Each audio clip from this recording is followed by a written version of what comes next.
반성운동이 좀 일어났으면 좋겠는데 진보신당 정도의 반성밖에 일어나지 않는다. 그런데 유럽에서는 반성이 일어나가지고 사회민주당과 공산당이 완전히 결별하는 일이 바로 독일에서 있었잖아요. 그래서 그 사회민주당이 브란트 수상이 정권을 잡기도 하고 하는데 그런 일이 한국에서도 일어났으면 좋겠는데 이것은 지금은 안 되지만 하여튼 그 방향으로 우리가 여러 번 노력할 필요가 있습니다. 그래서 좌파 전체를 종북이라고 보는 것은 좀 틀린 말이지만은 실질적으로는 거의 한 다수가 종북적이다. 그러니까 종북 좌파적이다. 우리가 이렇게 표현을 하고 있습니다. 우리 보수 세력은 우파 세력, 뭐 이런 사람들은 또 다른 나라의 우파하고도 또 달라요. 일본에는 극우 세력이라고 있습니다. 일본에서 우파라고 하면 주로 이 행동됩니다. 그 사람들은 무서워요. 천황을 욕하면 총으로 그냥 쏴 죽여버립니다. 그런 우파 세력은 한국에 없어요. 한국에는 극우 세력이 존재하지 않습니다. 극좌 세력은 많아요. 한국의 종북 세력은 전부 다 극좌 세력이에요. 왜냐? 법을 부수니까. 한국의 우파 세력은 그 누구도 법을 부수면서까지 좌파를 척결해야 되겠다고는 생각하지 않아요. 그렇게 생각하는 사람이 있다면 그 사람들은 극우 세력이에요. 한국은 극우 세력이 없습니다. 질문 있는데 하나만. 예, 하십시오. 그 메모지가 없어가지고. 지금 조감자 선생님께서 강의하시는 도중에 이야기를 들어보면요, 뭐 민족사라든지 아니면 이제 민족을 좀 강조를 하셨는데, 그 대한민국에서 어느 순간 보면은 옛날에는 국가와 민족을 강조를 했는데요, 지금은 민족을 빼고 국가만 이야기하고 있고, 그리고 다민족, 다문화 국가로 가고 있는데요.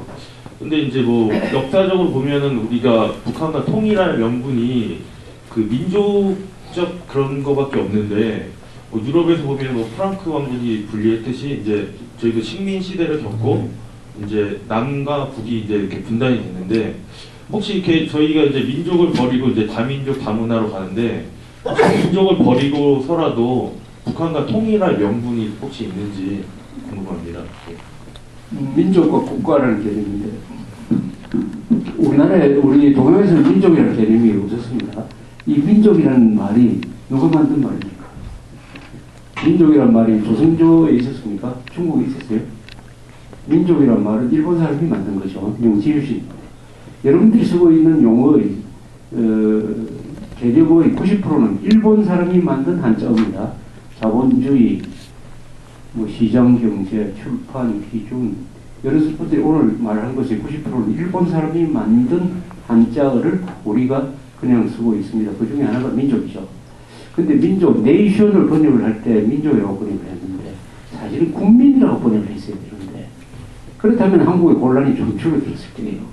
한국은 지금 민족주의를 좌파들이, 원래는 이 민족주의라는 말은 해방 직후에 이 우파 진영이 있었습니다. 이승만 대통령이 민족 진영이고 김구 선생이 민족 진영이고, 좌파는 민족이라는 말을 기피했어요. 싫어했어요. 원래 공산주의는 민족주의를 싫어합니다. 공산주의는 원래 국제주의 아닙니까? 세계 모든 노동자는 민족과 국가를 초월해서 단결하자 하니까 국제주의예요. 그런데 북한이 가만보니까 민족주의를 가지고 남한 국민들을 속여먹을 수 있겠구나 해가지고 전술적 용어로서 민족주의를 쓰기 시작을 하면서 우리 민족끼리 민족공조 하면서 뭐라고 하느냐, 우리 민족끼리 통일하면서 민족 반역 세력을 쓸어버리자, 이렇게 나오는 것입니다. 그러니까 민족주의라는 말이 아주 잘못된 방향으로 쓰고 있는데, 그러면 이 민족이라는 말을 우리가 버려야 될 것이냐, 우리 민족이라는 말을 다시 찾아와야 돼요. 그러려면 김정일 정권을 민족 반역 세력으로 규정을 해야 됩니다. 왜 민족 반역 세력이냐? 아까 말씀드린 한민족의 700만을 죽인 자, 민족을 열등민족으로 만든 자, 난쟁이로 만든 자, 과거 민족 반역자 이런 누굽니까? 그래서 그런 차원에서 민족이라는 용어를 쓰자. 그 다음에 국민은 뭐냐? 국가의 구성원이죠. 국가의 구성원. 근데 한국은 특이한 역사를 갖고 있어요. 일민족 일국가의 역사입니다. 그래서 민족과 국민과 국가가 한 덩어리예요. 한 덩어리입니다. 그러나 독일은 일민족 다국가였죠. 우리는 한반도에서 대한민국 한민족을 대표하는 국가는 딱 하나밖에 없다 하니까 민족주의가 국가주의가 되고 이렇게 별로 모순 관계가 없는 것입니다. 우리가 민족 통일 국가를 만드는 거예요. 지금 나가는 게. 그게 국토 통일이라고도 볼 수 있고 민족 통일이라고 볼 수 있는데 우리가 민족 자결주의 원칙에 의해서 통일돼야 된다는 말을 강조하는 것도 바로 이 민족주의를 소중하게 여긴다는 뜻이니까 우리가 좌익이 민족이란 말을 악용한다고 해가지고 우리가 민족주의는 안 돼라고 말을 하면 안 되는 것입니다. 그 민족주의를 진정한 민족주의로 찾아와야 돼요. 그 민족주의란 말은 뭡니까? 민족 전체를 위해서 일을 한다. 이승만, 박정희가 진정한 민족주의라고 김일성, 김정일은 민족 반역자라고 이야기해야 돼요. 그래서 민족이라는 무기를 가지고 김일성, 김정일과 종북 세력을 민족 반역 집단으로 규정을 해야 되는 것입니다. 무슨 말인지 아시겠습니까? 그리고 민족과 국가. 이게 민족의 이름으로 국가를 또 작사를 내는 것이 우리 좌익의 특징이에요.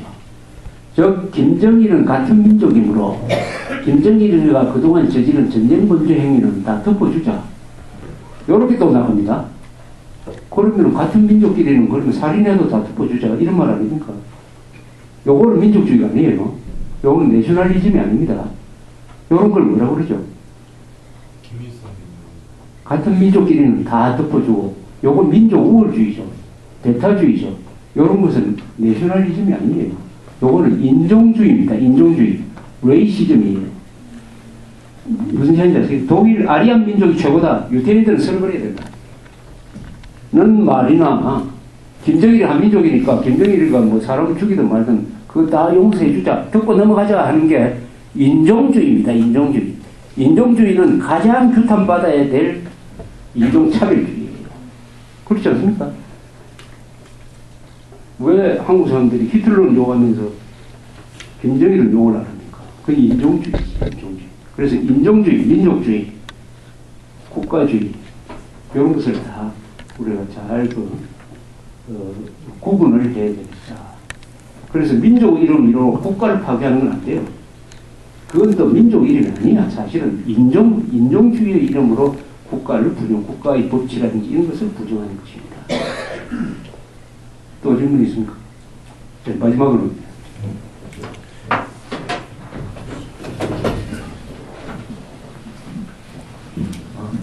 잘 들었습니다. 단돈 60달러에서 지금 국민소득이 2만 달러로 오게 된, 그리고 경제 성장의 주역인 박정희 대통령이 현재 와서는 이제 박근혜 전 한나라당 대표가 이번에 한나라당의 비상대책위원장이 되었는데 그거에 대해서 이제 아까 말했듯이 독재적 행동을 했지만 자유민주주의 였다는데 사람들은 이제 독재자의 땀이라고 이렇게 칭합니다. 근데 과연 그 사람들이 그 의식주를 해결하지 못했을 때 그 이념을 추구하기보다는 경제 성장이 일단 우선시였으니까 그 상황에 대해서 그 상황만큼 그렇게 해야 된다는 거를 간과하고 그렇게 말하는 것 같은데 선생님께서 생각하는 인간 박정희에 대해서는 어떻게 생각하고 있는지 좀 알고 싶습니다.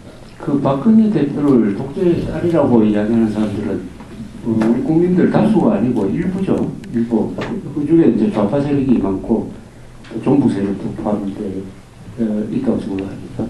아까 말한 대로 박정희를 독재자로 부르는 것은 틀렸으니까 독재의 딸이란 말도 그것은 뭐 비방이니까 거기에 대해서 뭐 진지한 반박은 할 필요가 없는데 박 대통령의 그러면은 민주주의를 파괴한 사람이냐 민주주의를 건설한 사람이냐 했을 때 이승만 박정희야말로 한국 민주주의의 진정한 건설자라고 생각해요. 민주주의는 부자만 할 수 있는 제도입니다. 가난한 나라가 민주주의 하면은 다 망합니다. 쿠데타 나고 빈중봉기 일어나서 다 거꾸로 돌아갑니다. 민주주의는 1인당 국민소득이 $5,000, $6,000 이상에서 시작을 하면은 다 지탱이 되고, 그러나 그 $3,000 이하에서 민주주의를 하는 나라는 거의 다 실패하게 되어 있었던 것입니다. 한국도 1인당 국민소득이 $80 있을 때 장면 민주주의를 했더니 1년도 못 갔어요.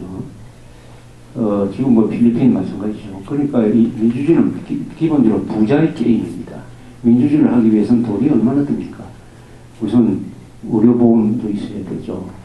그 다음에 각종 제도가 있어야 되는 거 아닙니까? 경찰도 있어야 되고, 군대도 있어야 되고, 공무원 임금도 있어야 되고, 민주주의는 돈이 들어요. 그 돈을 번 사람, 이승만, 박정희죠. 그러니까 그 사람들은 민주주의를 부정한 적이 없어요. 그러나 경제개발이 우선이지, 경제개발 전에 민주주의를 하면 절대 성공할 수가 없다. 나는 욕을 먹더라도 경제건설을 해놓겠다. 그리고 최소한의 자유를 제한하겠다. 내 다음 세대에 아마 민주주의를 할 수 있을 것이다. 역사의 악역을 자인했던 그런 점에서 진정한 영웅이죠. 당대의 인기를 누리려고 하는 자는 반드시 나라를 망칩니다. 그러나 당대의 욕을 먹겠다.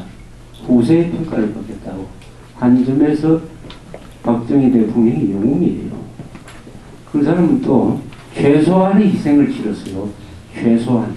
이 정도의 거대한 변화를 불러오려면은 외국의 경우에는 수십만이 죽습니다.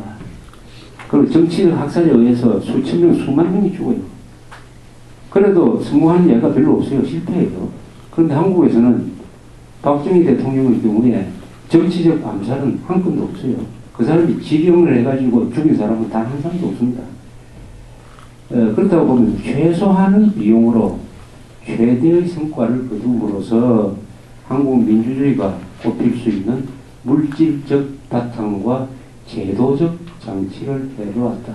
우리가 자랑하는 의료보험제도도 바로 박정희 시대 때 1977년 7월 1일부터 시행한 것이 바로 30여 년 만에 세계에서 가장 효율적인 의료보험제도를 만들어냈다. 이건 그럼 민주주의와 관계없는 거냐? 천만의 말씀. 의료보험이 없으면 민주주의가 거의 껍데기 아닙니까? 의료보험이 없는 민주주의는 어떻게 되는 민주주의입니까? 가난하면 병원에도 가지 못하고 죽는다. 그건 민주주의가 아니에요. 그래서 이승만은 한미동맹 교육개혁, 용지개혁, 건국을 통해서 눈에 안 보이는 민주주의의 바탕을 만들었고, 박정희는 그 위에다가 경제개발, 각종 제도, 자주 국방력 건설, 중화공업 건설, 새마을운동 등을 통해서 민주주의가 작동할 수 있는 뼈대를 놓았다는 점에서 두 사람이 한국의 진정한 민주주의 건설자다. 이렇게 생각합니다. 자, 이렇게